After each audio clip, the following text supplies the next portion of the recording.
కూరలో కారం కొంచెం ఎక్కువైతేనే విలవిల్లాడిపోతాం. అదే కారం పొడి కలిపిన నీళ్లతో స్నానం చేస్తే ఇంకేమైనా ఉంటుందా? కానీ ఇక్కడ మాత్రం వీళ్ళు పన్నీటితో స్నానం చేసినట్టు ఫీల్ అవుతున్నారు. కారం నీళ్లతో స్నానం చేసినా తమకేమీ కాదని, ఏమాత్రం మంట అనేదే ఉండదని చెబుతున్నారు. అదంతా స్వామి మహిమేనంటున్నారు.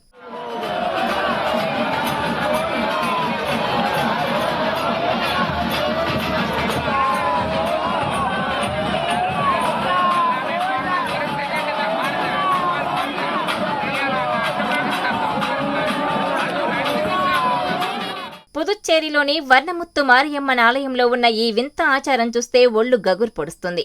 ఏటా జరిగే విశిష్ట ఉత్సవంలో ఆలయ ధర్మకర్తలపై కారం పొడి కలిపిన నీటితో తలపై నుంచి అభిషేకం చేస్తారు. ఇలా చేస్తే గ్రామానికి మంచి జరుగుతుందని నమ్మకం.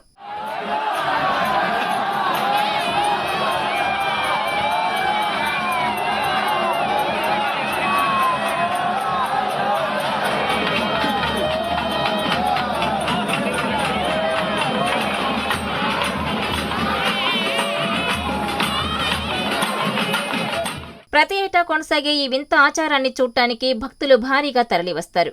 అలాగే ఈ ఏడాది కూడా భక్తులు పోటెత్తారు. 8 రోజుల పాటు జరిగిన ఈ వేడుకలో భక్తులు పెద్ద సంఖ్యలో పాల్గొని మొక్కులు చెల్లించుకున్నారు.